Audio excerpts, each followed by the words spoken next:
Señorita Navarro, usted es contable, una auditora glorificada para el Ministerio de Defensa. El abogado defensor se paseaba delante del estrado de los testigos con una voz empalagosa y condescendiente pensada para el jurado. Se detuvo. Se apoyó en la barandilla y sonrió con suficiencia. ¿Qué es lo que la hace a usted? Una simple cuentacéntimos, estar posiblemente cualificada para alegar una conspiración de esta magnitud.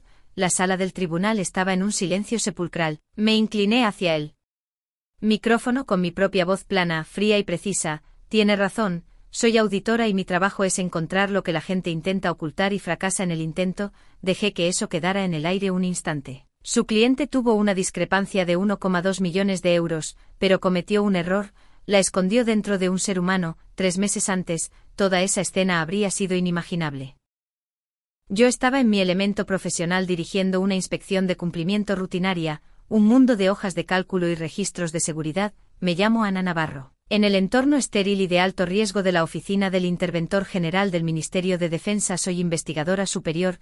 Mis colegas me llaman el bisturí, un nombre que me he ganado por ser respetada, temida y quirúrgicamente precisa a la hora de encontrar el fraude y el despilfarro que otros pasan por alto. Es una vida de autoridad tranquila construida sobre hechos, pero en mi propia cabeza, en los momentos en que la oficina está en silencio, sigo siendo la chica invisible del hogar de acogida San Gabriel, sigo siendo ese número, ese expediente, esa niña que el sistema olvidó. Mi objetivo ese día era el teniente general Torres, un general de 3 estrellas que era todo acero y mando, supervisando una red logística del tamaño de una pequeña comunidad autónoma. Era educado, profesional, pero visiblemente tenso. Una auditoría de la intervención general nunca es una experiencia cómoda, ni siquiera para un hombre que llevaba su autoridad como una segunda piel. Yo solo estaba haciendo mi trabajo, avanzando por la lista de verificación, mi voz un monótono plano, verificando el registro de activos asegurados. Punto 4. Mis ojos se desviaron del libro mayor solo por un segundo hacia su escritorio personal. Escondido detrás de una pesada moneda de la unidad había un pequeño marco de fotos desgastado. En él, una niña pequeña, de unos 8 años, sonreía con una brillante sonrisa mellada, y justo en su barbilla, una pequeña cicatriz distintiva en forma de media luna. Se me cortó la respiración. El portapapeles en mis manos parecía pesar media tonelada. Un pavor helado y familiar me invadió, un sentimiento que no me había permitido sentir en 20 años. Conocía esa cicatriz, yo causé esa cicatriz hace toda una vida con una piedra afilada durante un juego en el patio polvoriento y desesperanzado de San Gabriel. Era María. Mi voz salió como un susurro, una violación total de mi propio protocolo blindado. General, conozco a esta niña. El general Torres levantó la vista, su concentración destrozada, su expresión claramente molesta por la interrupción. Disculpe, inspectora, estamos en medio de... Su voz se apagó al ver hacia dónde miraba. Esta niña, dije, mi voz temblando ligeramente. María, nosotras estuvimos juntas en el hogar San Gabriel. El mundo entero del general, el acero, el mando, la compostura de 3 estrellas, se desintegró. Se levantó tan rápido que su pesada silla chirrió por el suelo. Un sonido como un chillido de dolor. Su voz, que había retumbado con autoridad, era una cosa estrangulada y temblorosa. Eso no es posible. Me miró fijamente, con los ojos muy abiertos, con una esperanza terrible y frenética. Esa es mi hija. Fue secuestrada de un parque en Madrid hace 15 años, su mundo acababa de chocar con el mío. Él pensaba que su hija era una víctima de secuestro llamada Clara. Yo la conocía como una huérfana llamada María, y conocía a la única persona que nos conectaba a ambos, la mujer que me dijo hace todos esos años que María había sido adoptada por una familia amorosa en Suiza. Para entender el ajuste de cuentas que siguió, tienen que entender las 2 vidas que yo estaba viviendo. Mis 2 mundos no podrían haber sido más diferentes. Uno era el pasado del que huía y el otro era la fortaleza que había construido para escapar de él. El pasado era el hogar de acogida San Gabriel. No era un hogar, no realmente era una institución, un lugar de paredes grises, comida gris y el peso constante y aplastante de saber que eras una partida presupuestaria, no una persona. Este era el mundo de doña Elvira, la directora del orfanato, una mujer fría, severa y totalmente obsesionada con sus libros de cuentas. No criaba niños, gestionaba activos. Éramos solo cabezas para ser contadas, bocas para ser alimentadas a duras penas. Incluso entonces, yo era la chica del sistema, era callada, era observadora y era la que rastreaba todo. Sabía quién recibía zapatos nuevos, quién recibía raciones extra en la cena y qué literas eran las más cálidas en invierno, lejos de las ventanas que traqueteaban. Y luego estaba María. María era la chispa. Era brillante, ardiente y siempre estaba en problemas. ella era la vida en ese lugar gris y desesperanzado, y yo era la sombra que velaba por ella, tratando de mantenerla a salvo. Yo era los números y ella era el corazón. Recuerdo que tenía unos 10 años, había estado rastreando los registros de donaciones, les dije que siempre estaba rastreando, marché a su oficina. Sosteniendo el gran portapapeles como si fuera un escudo, doña Elvira, dije con mi voz pequeña pero segura, el registro de donaciones de la campaña de la iglesia dice que recibimos 50 abrigos nuevos, pero solo conté 10 en el armario de suministros. Estaba orgullosa de haberlo encontrado, pensaba que estaba ayudando, ella ni siquiera levantó la vista de sus papeles, simplemente sonrió, una sonrisa fina y fría que nunca llegó a sus ojos, extendió la mano y me dio una única palmada. Condescendiente en el pelo, no te preocupes por asuntos de adultos, Ana, dijo su voz como el hielo, eres solo un número aquí, querida, mejor que recuerdes eso, solo un número, eso es todo lo que era, todo lo que éramos. Fue la primera vez que me di cuenta de que el sistema no era solo negligente, era activamente hostil, y luego un martes, María desapareció, fue repentino, sin despedidas, sin fiesta de despedida entre lágrimas, solo una cama vacía.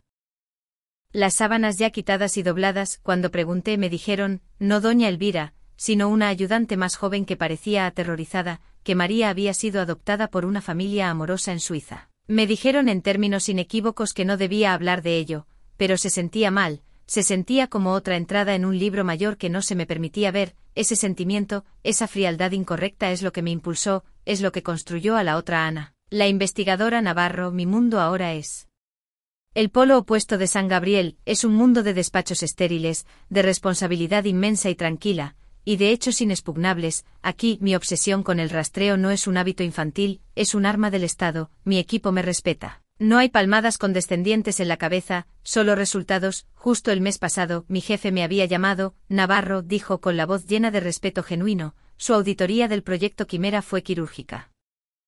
Absolutamente quirúrgica, sus hallazgos provocaron 3 detenciones y ahorraron al Ejército del Aire 80 millones de euros. Esa es mi vida ahora, encuentro los números que no cuadran y hago que la gente rinda cuentas, mi trabajo no es solo encontrar despilfarro. Sin embargo, me especializo en los patrones, ahora mismo, estoy ejecutando un índice cruzado de todos los desembolsos de subvenciones contra los registros de bienestar infantil a nivel autonómico, busco colocaciones fantasma, estos son niños que existen en un libro de pagos por los que el Estado está pagando pero que desaparecen del sistema, simplemente se van, y mientras estaba allí de pie en la oficina del general Torres mirando esa foto de Clara con la cicatriz de María, las dos mitades de mi vida chocaron entre sí con la fuerza de un accidente de coche, las colocaciones fantasma que estaba cazando, María, Clara, no eran solo fantasmas, eran productos, doña Elvira. Los libros de contabilidad, los 50 abrigos que se convirtieron en 10, la repentina adopción a Suiza, todo encajó con una claridad fría y repugnante, el sistema no perdió a María, la blanqueó. Durante 20 años había intentado olvidar la sensación de ser solo un número, pero ahora me daba cuenta de que toda mi carrera había sido un entrenamiento para esto, doña Elvira me había enseñado a ser invisible. Nunca imaginó que aprendería a usar esa invisibilidad como un arma, la conmoción en la oficina del general Torres duró quizás 30 segundos, luego retrocedió y algo más, algo frío, duro y familiar, se instaló en su lugar, la chica invisible dio un paso atrás y la investigadora Navarro tomó el mando, miré al general directamente a los ojos. Con mi voz perfectamente firme, señor, creo que su hija fue traficada a través de una red de adopción corrupta dirigida desde el Hogar San Gabriel, no puedo abrir un caso antiguo, esa no es mi jurisdicción. Pero San Gabriel ha recibido millones en subvenciones estatales durante las últimas 2 décadas, puedo abrir una investigación por despilfarro, fraude y abuso, y lo haré. Su dolor se endureció visiblemente hasta convertirse en pura resolución fría. Ya no era solo un padre desesperado, era un teniente general, y era mi aliado, no puedo asignar a mi mando en esto, Navarro, dijo con voz baja y peligrosa, pero puedo hacer una llamada, puedo conseguir que un juez de la Audiencia Nacional desclasifique 20 años de registros financieros de San Gabriel por motivos de seguridad nacional, estarán en su escritorio por la mañana, y lo estuvieron, me sumergí, esto no se trataba de emoción, no se trataba de vengarse por la niña a la que le dijeron que era solo un número, esto se trataba del rastro de papel, este era mi idioma, me encerré en una sala de datos segura, el zumbido bajo y constante de los servidores era el único sonido. Mi cara estaba iluminada solo por el brillo de los monitores dobles mientras cruzaba 2 décadas de viejos extractos bancarios, identificaciones fiscales, archivos de adopción encriptados y asignaciones de subvenciones estatales. No estaba buscando una sola prueba irrefutable, eso es lo que hacen los aficionados, estaba buscando el patrón, y lo encontré, era casi elegante en su propia manera terrible y sistemática. La tarifa de adopción de María fue exactamente de 75.000 euros, fue transferida desde una empresa pantalla extraterritorial con sede en las Islas Caimán, un intermediario clásico, pero en el modelo de declaración fiscal de la organización sin fines de lucro del orfanato, figuraba como una donación benéfica anónima. No era una adopción, era blanqueo de dinero, usando a un niño como activo, ese era el gancho, ahora solo tenía que pescar al pez, ejecuté el registro de la empresa pantalla, el agente listado. Una sociedad de cartera con un nombre genérico, y quién era el propietario único de esa sociedad de cartera, el cuñado de doña Elvira, sentí una sonrisa fría y fina tocar mis labios, fue el clic, el momento en que todo el rompecabezas encaja, seguí cavando. A las 3 de la madrugada, había encontrado otras 3 adopciones con la huella financiera exacta, otros 3 niños, otras 3 empresas pantalla, todas vinculadas a ella, doña Elvira había construido una fortaleza de papel para ocultar sus crímenes, contando con que el mundo viera a niños como yo como inútiles, como errores de redondeo. Estaba a punto de aprender, soy la auditora y siempre encuentro la discrepancia. Entré en esa sala de la Audiencia Nacional, mis tacones repiqueteando en el frío suelo de mármol, se sentía más estéril que cualquier instalación segura en la que hubiera estado, y allí estaba ella, doña Elvira, sentada en la mesa de la defensa. Pareciendo pequeña y frágil en su traje caro, una actuación deliberada, su abogado, un hombre con una sonrisa afilada y el pelo engominado hacia atrás, le susurraba al oído, entonces mis ojos lo encontraron en la galería. El general Torres estaba sentado en la primera fila, recto como una vara, una promesa silenciosa de juicio de 4 estrellas con su uniforme de gala. No estaba allí como general, estaba allí como padre, toda la estrategia de la defensa era desacreditarme. El abogado había pasado una hora pintándome como una antigua tutelada vengativa, una huérfana amargada e inestable con un rencor personal, estaba tratando de que se tratara de emoción, de la fantasía de venganza de una niña pequeña, estaba a punto de aprender. Yo no trato con emociones, trato con hechos. Fue entonces cuando cometió su error fatal, justo durante el contrainterrogatorio. Señorita Navarro, usted es contable.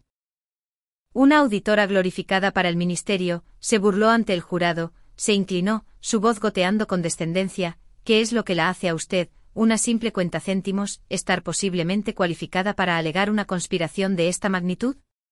La sala del tribunal estaba en un silencio sepulcral, me incliné hacia el micrófono con mi propia voz plana, fría y precisa. Tiene razón, soy auditora y mi trabajo es encontrar lo que la gente intenta ocultar y fracasa en el intento. Dejé que eso quedara en el aire un instante mientras su sonrisa vacilaba. Su cliente ocultó una discrepancia de 1,2 millones, pero cometió un error, la escondió dentro de un ser humano. Cuando fue mi turno en el estrado como perito de la acusación, no era Ana la huérfana, era la investigadora Navarro. Estaba tranquila, era clínica, tenía mis carpetas y tenía la verdad. El 14 de mayo de 2005, comencé con voz clara y firme. El Hogar de Acogida San Gabriel recibió la subvención estatal 44B designada para mejoras de capital. 2 días después, el 16 de mayo, una transferencia bancaria por exactamente 75.000 euros apareció en una cuenta del Fondo de Caridad Privado de doña Elvira. Un día después de eso, el 17 de mayo, el papeleo de adopción de María fue tramitado por vía rápida utilizando una exención de 72 horas, citando emergencia familiar. El código de autorización para esa exención fue 18 Delta. Hice una pausa. Mirando directamente al jurado, según los propios estatutos del orfanato, ese código específico solo estaba autorizado para su uso por doña Elvira. El abogado saltó de su asiento. Objeción, está especulando. La jueza, una mujer sensata que claramente había leído mi informe, ni siquiera parpadeó. Está conectando los puntos. Abogado, siéntese, déjela terminar. Me volví hacia la prueba final. Esto no se trata solo del dinero, dije, mi voz endureciéndose solo una fracción. Esto se trata del sistema. Doña Elvira no solo vendió niños, los borró, creó nuevas identidades, lo expuse todo, las empresas pantalla, las cuentas en paraísos fiscales. El patrón tomó a María y la convirtió en Clara, la vendió a una familia que luego, 18 meses después, denunció su secuestro. Todo fue una actuación, una forma de cubrir sus huellas, de cortar el rastro de papel. Finalmente miré a doña Elvira. Su máscara de frágil compostura había desaparecido, su rostro era una máscara pálida y retorcida de odio. pero no pudieron cortar el rastro bancario, no puedes borrar los números. Fue entonces cuando se rompió, la anciana frágil se desvaneció, tú chilló. Su voz un siseo traqueteante mientras intentaba abalanzarse desde su silla. Siempre fuiste una pequeña inútil y entrometida, el mazo de la jueza golpeó, el sonido como un disparo en el repentino silencio, orden en la sala.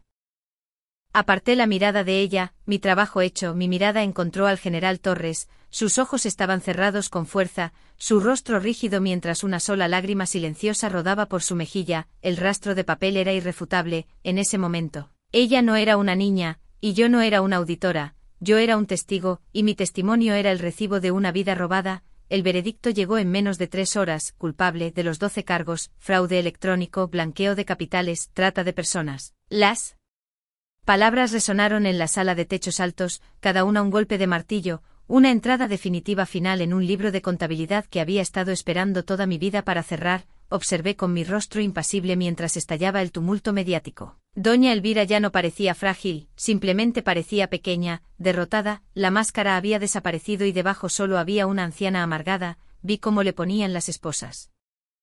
Vi a la mujer que me había dicho que yo era solo un número convertirse en uno ella misma, un expediente, un número de recluso, un problema que finalmente se resolvió. Recogí mis carpetas, mis movimientos precisos, metódicos. El ruido de la sala era un rugido sordo en mis oídos. Al salir al pasillo, la multitud se separó y me encontré cara a cara con el general Torres. No se había movido de su asiento, los reporteros gritaban su nombre, gritaban el mío, pero él no parecía oírlos, simplemente se levantó lentamente hasta su imponente altura, me miró directamente a los ojos y, durante un largo momento, no dijo nada. El aire crepitaba con todo lo que no se podía decir, los años de dolor, la esperanza imposible, la victoria compartida. Entonces, en medio de ese pasillo caótico, hizo algo que dejó atónita a toda la sala en silencio, levantó la mano, no para saludar con la mano, sino en un saludo militar lento y formal.